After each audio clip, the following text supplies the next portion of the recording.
नमस्कार दोस्तों, आपका स्वागत है मेरे YouTube चैनल एजुकेशनल आईसेज में। आज हम पढ़ेंगे क्वाड्रिलेटरल यानी कि बहुभुजों के बारे में या चतुर्भुजों के बारे में, जिसका पहला वीडियो समझने के लिए मैं आपको पहले ही बनाकर भेज चुका हूं। आज हम शुरू करते हैं इसी में इसकी इकाई 3.1। इसमें हम इसके और विशेषताओं के बारे में, कुछ प्रश्नों के बारे में जानेंगे। तो मैं पहले थोड़ा सा इसका प्रश्न लिख लेता हूं, जिससे आपके समय की बचत हो और आप भी पेन कॉपी लेकर ज़रूर बैठें, क्योंकि ये तो हर वीडियो में मैं आपसे कहता रहता हूं कि बिना लिखे हमें याद नहीं रहेगा और दोहरान नहीं करेंगे तो बिल्कुल भी 30 दिन बाद हम भूल जाते हैं। तो आइए शुरू करते हैं हमारी प्रश्नावली। तो दोस्तों, मैंने प्रश्न लिख लिया है। अब आगे हम देखते हैं इसमें ये हमसे क्या पूछ रहा है। तो सबसे पहले हमारा है आकृतियों का वर्गीकरण निम्न आधार पर कीजिए। अब आधार क्या है? साधारण वक्र। सबसे पहले इसमें हम साधारण वक्र को देखेंगे कौन कौन से हैं। तो इसमें पहला है, जैसे ये साधारण वक्र है, तो हम इसको यहाँ नंबरिंग करते जाते हैं 1। और ये दूसरा है, ये भी साधारण वक्र में है। इस तरह से हम इसमें अलग अलग इनको देखेंगे। फिर आता है हमारे, ये नहीं है इसमें, ये भी नहीं है, और ये 5, ये साधारण वक्र आ गया।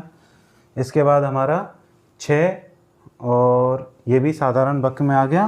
तो ये हमारे साधारण वक्र हैं। इनमें कोई भी ऐसी अलग विशेषता नहीं है जिससे कि हम परेशान हों। तो 1, 2, 5, 6 और 7 ये इसमें साधारण वक्र हैं। 1, 2, 5, 6 और 7। अब दिया है साधारण बंद वक्र। तो इसमें साधारण बंद वक्र की बात करें, यानी कि वो बंद होना चाहिए। उत्तल है या अवतल ये हमसे नहीं पूछ रहा है। तो इसमें भी पहला है और दूसरा भी साधारण बंद वक्र है। इसके बाद हम आगे बढ़ते हैं। ये वृत्ताकार है, पंचभुजाकार है, और फिर ये भी साधारण बंद वक्र, वही सेम आ रहे हैं इसमें। फिर आगे देखते हैं हम, ये भी हमारा साधारण बंद वक्र है, और ये 7 नंबर भी हमारा साधारण बंद वक्र है। फिर आगे बढ़ते हैं, इसमें हम देखते हैं बहुभुज, जो कई भुजाओं से मिलकर के बने होते हैं। तो सबसे पहले 1 और 2, इसे हम लेंगे नहीं। इसमें क्यों नहीं लेंगे? क्योंकि वृत्त बहुत सारे बिंदुओं से मिलकर के बना होता है, और ये भी इसमें कुछ वृत्ताकार हैं। इसमें ये आधे भाग, आधे 2 अर्धवृत्त हैं। इसमें भी ये वृत्त है, और ये एक विशेष ही आकृति है जिसको हम किसी में नहीं मान सकते। आगे देखते हैं फिर उत्तल बहुभुज। उत्तल बहुभुज इसमें कौन सा है? जिसके सिरे उभरे हुए हों। तो ये तो है नहीं इसमें, केवल ये दूसरे नंबर का आएगा इसमें हमारे उत्तल बहुभुज में, और इसमें आकृति कोई नहीं आएगी। अब आगे हम देखते हैं, हमारे दिया हुआ है अवतल बहुभुज। अवतल बहुभुज में हम देखते हैं जिसका कोई सिरा एक उल्टा हो, केव या गुफा जैसा हो, उसे हम लेते हैं। तो एक तो इसमें ये है और ये भी है इसमें। तो इसमें हम अवतल बहुभुज में 1 और 4 आ रहे हैं। तो ये हमारे अवतल बहुभुज के उदाहरण हो गए। एक बार आप लिख लीजिए, फिर इसको मैं बोर्ड को साफ करता हूँ और आगे बढ़ते हैं। आइए अब आगे बढ़ते हैं हम दूसरे प्रश्न की तरफ। दूसरे प्रश्न हमसे क्या पूछ रहा है कि निम्न में प्रत्येक में कितने विकर्ण हैं।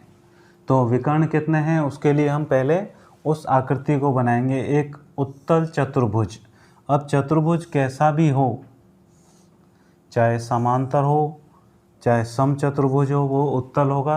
अवतल के लिए उसका एक सिरा अंदर की तरफ धंसा हुआ होना चाहिए। अब इसमें हम देखते हैं कि जब विकर्ण हम खींचते हैं तो इसमें हमें विकर्ण की संख्या कितनी प्राप्त होगी? 2। तो उत्तल चतुर्भुज में विकर्ण कितने होंगे? 2। अब एक हमसे पूछा है सम षड्भुज। अब हम वर्णमाला में पढ़ते आए हैं षड यानी कि 6, जिसे हम षटकोण वाला भी पढ़ते थे बचपन में। अब देखते हैं एकांतर के बाद में 1 2 3 4 5 6 6 तो ये आसानी से बन गए। अब इसमें दूसरा हम देखेंगे 7। चलिए अलग कलर से ले लेते हैं जिससे आपको आसानी रहे। ये 7 8 और 9, यानी कि सम षटभुज में कितने विकर्ण बनेंगे हमारे? 9। और अब एक हमारे पास बचा है त्रिभुज। अब त्रिभुज में जब हम एक कोण छोड़ देते हैं तो दूसरा विकर्ण भुजा के ऊपर ही चला जाता है, इसलिए इसमें विकर्ण की संख्या हमारी होगी 0। कितनी होगी? 0। एक बार लिख लीजिए, फिर आगे बढ़ते हैं तीसरे प्रश्न की तरफ। आइए अब हम देखते हैं प्रश्नावली 3.1 का तीसरा प्रश्न। तीसरा प्रश्न हमसे पूछ क्या रहा है? उत्तल चतुर्भुज यानी सामान्य चतुर्भुज के कोणों के मापों का योगफल क्या है? तो हम जानते हैं कि चतुर्भुज में हम पढ़ते आए हैं, चाहे आयत हो, चाहे वर्ग हो, या फिर हम कहें समांतर चतुर्भुज हो या सम चतुर्भुज हो, इन सभी के कोणों का योग 360 डिग्री या हम कहें 4 समकोण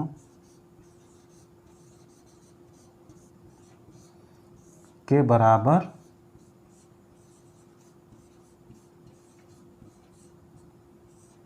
होता है। अब अगर हम इसमें बात करें कि उत्तल ना हो तो, यानी कि अवतल यदि है,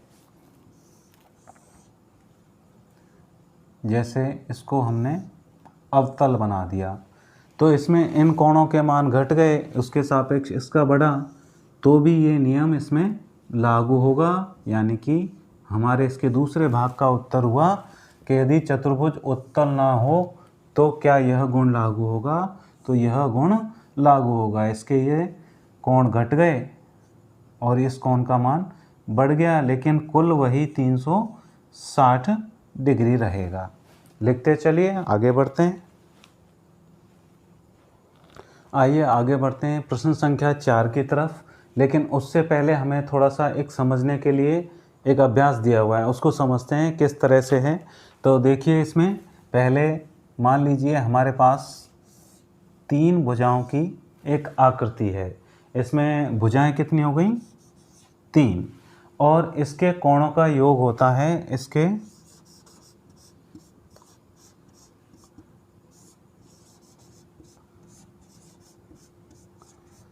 कोणों का योग 180 डिग्री होता है।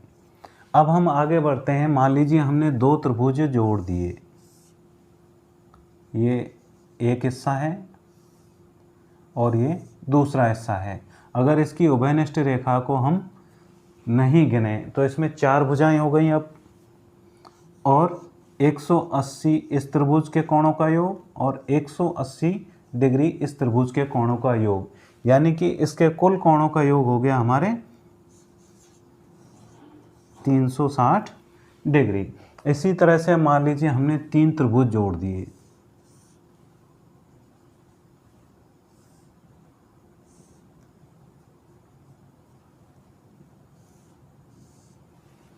अब इसमें भुजाएं कितनी हो गई हमारी? 1 2 3 4 5। उभयनिष्ठ भुजाओं को छोड़ देते हैं तो कुल भुजाएं हो गई 5। इस त्रिभुज के कोणों का योग 180 डिग्री, इसके कोणों का योग 180 और इसके कोणों का योग भी 180 डिग्री। तो ये हमारे पास कुल मिलाकर के हो गया 540 डिग्री, यानी कि 5 भुजाएं जिस बहुभुज में होंगी उसके कोणों का योग रहेगा 540 डिग्री। अब हम आगे बढ़ते हैं। अगर हमने यहाँ पर 3 त्रिभुज जोड़े थे, अब हम जोड़ते हैं 4 त्रिभुज।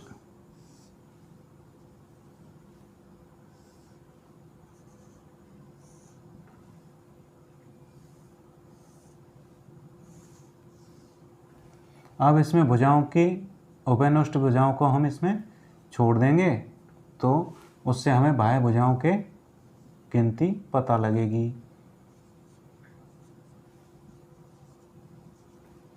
और त्रिभुज के नियम से ही चलते हैं।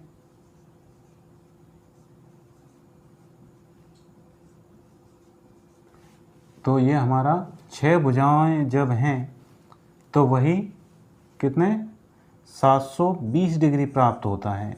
अब इसमें एक थोड़ा सा हमें एक संबंध नज़र आता है, जब 3 भुजाएं हैं तो स्थिति हो रही है हमारी कि भुजाओं की संख्या में से हमने 2 घटा दिया और उसका गुणा किया 180 से, तो इसके कोणों का योग आ रहा है।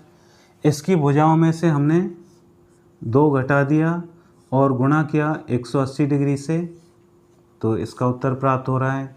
इसकी भुजाओं में से हमने 2 घटाकर गुणा किया 180 डिग्री से, तो इसका ये मान प्राप्त हो रहा है। इनमें आपस में एक सहसंबंध एक तरह से हमें प्राप्त हो रहा है। इसमें भुजाएं हैं 6, 2 इसमें से घटा करके गुणा 180 से किया तो हमें इसमें एक संबंध प्राप्त हो रहा है और इसका उत्तर आ रहा है। अब इनको हम सूत्र के रूप में यदि इसको काम में लें, भुजाओं की संख्या को हम n माने, भुजा बराबर हम क्या मानेंगे n, तो हमारे लिए सूत्र प्राप्त होगा n-2 गुणा 180, यानी कि किसी भी बहुभुज के अंतःकोणों का योग इस सूत्र द्वारा हम ज्ञात कर सकते हैं। अब आगे बढ़ते हैं। हमें इसमें कुछ प्रश्न पूछा है। पहला प्रश्न है, किसी बहुभुज में भुजाओं की संख्या है 7, तो उसमें कोणों का मान कितना होगा? तो एक तरह से हम कह सकते हैं n बराबर 7 दिया हुआ है, तो इसी सूत्र के अनुसार हम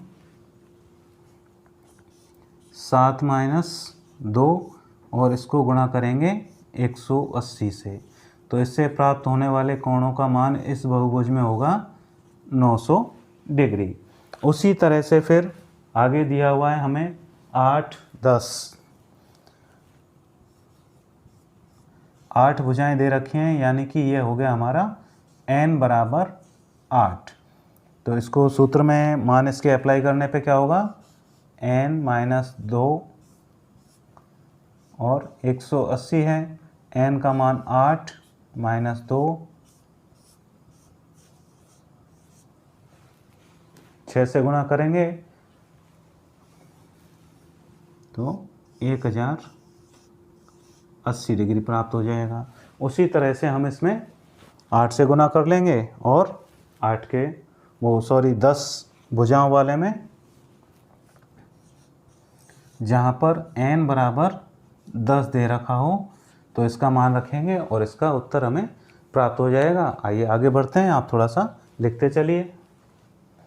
आइए अब अगले प्रश्न की तरफ देखते हैं। हम इसमें एक समबहुभुज या समबहुभुज क्या है जिसकी सभी भुजाएं समान नाप की हों, उसे कहते हैं हम समबहुभुज। और फिर समबहुभुज है और उसमें भुजाओं की संख्या निश्चित है, जैसे 3 भुजाएं हैं तो वो त्रिभुज कहलाएगा, 4 भुजाएं हैं तो चतुर्भुज कहलाएगा और 6 भुजाएं हैं तो षटभुज कहलाएगा। और वैसे भी हम वर्णमाला में पहले पढ़ते थे षटकोण वाला, तो 6 भुजाएं हैं। अब आगे हम बढ़ते हैं प्रश्न नंबर 6 की तरफ। अभी हमने जो बात की थी वो प्रश्न नंबर 5 के बारे में थी। अब हम प्रश्न नंबर 6 की तरफ बढ़ते हैं, जिसमें हम देखते हैं कि x का मान ज्ञात करना है, कोण का मान या फिर कोण x का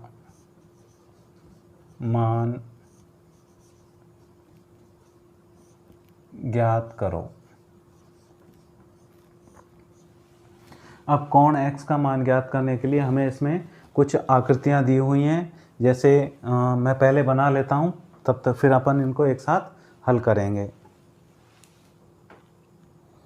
तो प्रश्न लिख लिया है, अब आगे बढ़ते हैं। इसमें हम देखते हैं कि हमारे पास एक चतुर्भुज है और चतुर्भुज के हम अंतःकोणों का योग जानते हैं, त्रिभुज के या फिर 4 समकोण के बराबर यानी कि 360 डिग्री होता है। और इसमें हमें दे रखे हैं उसके 3 कोण 50 डिग्री प्लस 130 डिग्री और 120 डिग्री, और अंतिम कोण हम मान लेते हैं x, इसको हम मान लेते हैं x, यानी कि ये, और इनको हम दिशा बदल देते हैं तो भी इनका मान वही रहता है, x प्लस 50 130 या 120 लिख लीजिए पहले, फिर 130 बराबर 360। अब देखिए हम x को तो रखते हैं अलग, 50 और 120 170 और 300 बराबर 360 डिग्री। अब इसको पक्षांतरण करने पर हमें संख्या को हम उधर ले जाएंगे बराबर से, तो वो माइनस में बदल जाती है। 360 माइनस 300 बराबर हमें x का मान प्राप्त होता है 60 डिग्री, यानी कि ये जो हमारा x कोण है ये हमारा प्राप्त होगा 60 डिग्री का। अब इसी तरह से हम देखेंगे अगली आकृति में, हमें इसमें बाहर की तरफ कोण दिया हुआ है 90 डिग्री का। अब बाहर की तरफ जब कोण दिया है 90 डिग्री का, तो एक सरल रेखा पर बनने वाले कोण इधर 90 डिग्री है तो इधर भी 90 डिग्री ही होगा। ये चिन्ह समकोण का है, तो ये वाला 90 डिग्री है तो अंदर वाला कोण भी 90 डिग्री होगा, क्योंकि किसी सरल रेखा पर बने कोणों का योग 180 डिग्री होता है, ये हम जानते ही हैं, पहले पढ़ चुके हैं। अब ये जब 90 डिग्री है, ये 70 और ये 60, बचा हुआ कोण हम इसी तरह से इसमें भी ज्ञात करेंगे। तो इस x प्लस 90 60 प्लस 70 और 4 भुजाएं हैं तो इनका योग कितना होगा 360 डिग्री। अब इनको जोड़ लेते हैं, 220 डिग्री हुआ और बराबर 360 डिग्री। तो हमें इसमें पक्षांतरण करना है, ये संख्या बराबर के दूसरी तरफ जाएगी तो माइनस की हो जाएगी, 360 माइनस डिग्री बाद में लगा लेंगे चलिए, तो हमारे x का मान प्राप्त होगा 140 डिग्री, यानी इस आकृति में हमारे x का मान रहेगा 140 डिग्री। अब अगली आकृति में देखते हैं क्या विशेषता दी हुई है। वही नियम यहाँ पर जो था कि किसी सरल रेखा पर बनने वाले कोणों का योग 180 डिग्री होता है, तो उसी नियम से हम यहाँ पर देखते हैं कि ये वाले जो अंदर के कोण हैं, बाहर वाला कोण है 60 डिग्री और अंदर वाला कोण कितना होगा, 180 में से 60 घटाएंगे तो 120 डिग्री, और इसका भी ये 120 डिग्री। जिनके आसन एक हों आसन्न कोण और संगत एक जैसी हो संगत कोण, ये भी आगे आएंगे तो हम इनका भी अध्ययन करेंगे। अब हम देखते हैं कि इसमें x दोनों ही बराबर दिए हुए हैं और इसकी कितने 1 2 3 4 और 5 भुजाएं हैं। पंचभुज में हम जानते हैं पंचभुज के कोणों का योग होता है 540 डिग्री। जो हमने सूत्र पढ़ा था n-2 180 से गुणा करने पर, यहाँ पर हमारा n का मान है 5 माइनस 2 और 180 से इसको गुणा करेंगे तो 540 डिग्री हमें प्राप्त होगा। इसके आधार पर हम देखते हैं ये x plus x plus 120 plus 120 और तीसरा कोण 30 सामने वाला, और इनका योग हमें पंचभुज है इसलिए 540 डिग्री। x और x मिलकर हो गए हमारे 2x, 240 और 30 270 डिग्री बराबर 540। अब इसका पक्षांतरण करेंगे तो ये संख्या इधर जाने पर हो जाएगी माइनस की।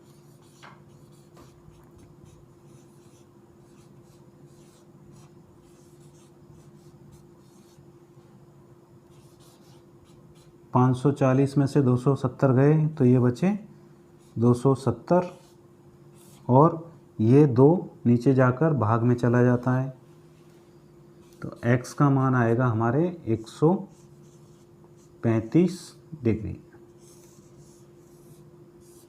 यानी ये वाला कोण भी 135 डिग्री का और ये वाला कोण भी 135 डिग्री का होगा। तो आज के वीडियो में इतना ही। देखते रहिए मेरा यूट्यूब चैनल एजुकेशनल आईसीएस। जल्द ही आपके लिए और भी इससे आगे के वीडियो लाता रहूँगा। धन्यवाद।